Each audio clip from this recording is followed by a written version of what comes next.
तो सबसे पहले बात कर लेते हैं, बीजेपी जाएगी हरिद्वार, लेकिन बड़ा सवाल 2024 में क्या बनेगी सरकार। 2024 की लड़ाई के लिए बीजेपी अपनी तैयारी तेज कर दी है और वहीं यूपी में भी 24 को लेकर बीजेपी पूरी तरह से तैयार है।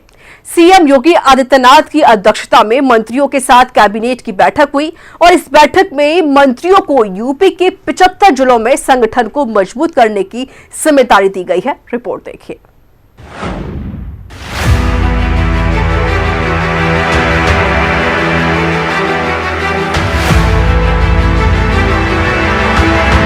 दो 2024 की लड़ाई के लिए बीजेपी ने अपनी तैयारी तेज कर दी है, तो वहीं यूपी में भी 24 को लेकर बीजेपी पूरी तरह से तैयार है।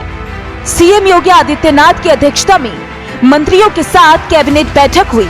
इस बैठक में उत्तर प्रदेश के मंत्रियों को मिशन 2024 के लिए बड़ी जिम्मेदारी दी गई। सभी मंत्री यूपी के 75 जिलों में संगठन को मजबूत करने का काम करेंगे, साथ ही सरकार की योजनाओं को लोगों तक पहुँचाएंगे, जिसके लिए मंत्रियों के जिला प्रभार को लेकर सूची जारी हो गई है। एक एक मंत्री को 2-2 जिलों की जिम्मेदारी दी गई। 49 मंत्रियों को यूपी के 75 जिलों की जिम्मेदारी मिली। कैबिनेट और स्वतंत्र प्रभार मंत्रियों को 2-2 जिले मिले। राज्य मंत्री लेकर भारतीय जनता पार्टी ने अपनी तैयारियां जोर शोर से शुरू कर दी हैं। जिलों के प्रभारी बनाए गए मंत्रियों को अब एक जिले के साथ साथ 2 जिले की जिम्मेदारी दी गई है। आपको बता दें कि सीएम योगी आदित्यनाथ के निर्देश पर 49 मंत्रियों की लिस्ट तैयार की गई है, जिनको अब 2-2 जिलों की जिम्मेदारी संभालनी होगी, जहां पर वो पार्टी की रणनीति तय करेंगे और विपक्ष के कैसे जवाब देना है उसको लेकर वहां पर बैठक करेंगे। इसके साथ साथ प्रभारी मंत्री डबल इंजन सरकार की योजनाओं को जन जन तक पहुंचाने के लिए वहां पर काम करेंगे।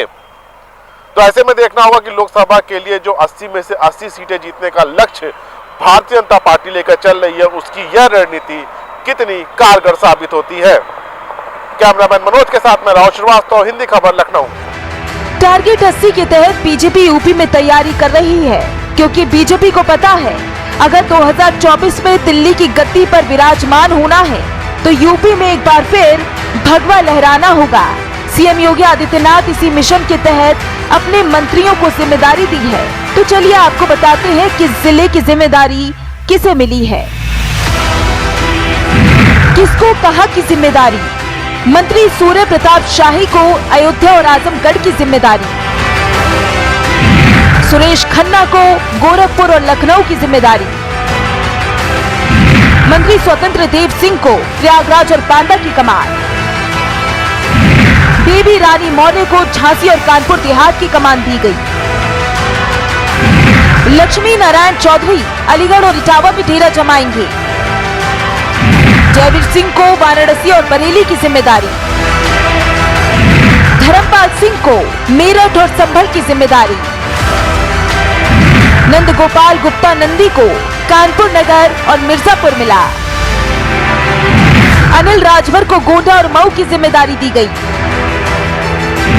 मंत्री अरविंद कुमार शर्मा को आगरा और सिद्धार्थ नगर की जिम्मेदारी दी गई, योगेंद्र उपाध्याय सहारनपुर और फर्रुखाबाद की बागडोर संभालेंगे, आशीष पटेल को लखीमपुर खीरी और सुल्तानपुर की जिम्मेदारी दी गई, संजय निषाद को बहराइच और औरैया देखने को मिला, नितिन अग्रवाल को प्रतापगढ़ और बलरामपुर की कमान दी गई। इन मंत्रियों के साथ सीएम योगी ने राज्य मंत्रियों की भी ड्यूटी लगाई है, जहां पर सीएम ने सभी राज्य मंत्रियों को एक एक जिले की कमान सौंपी है।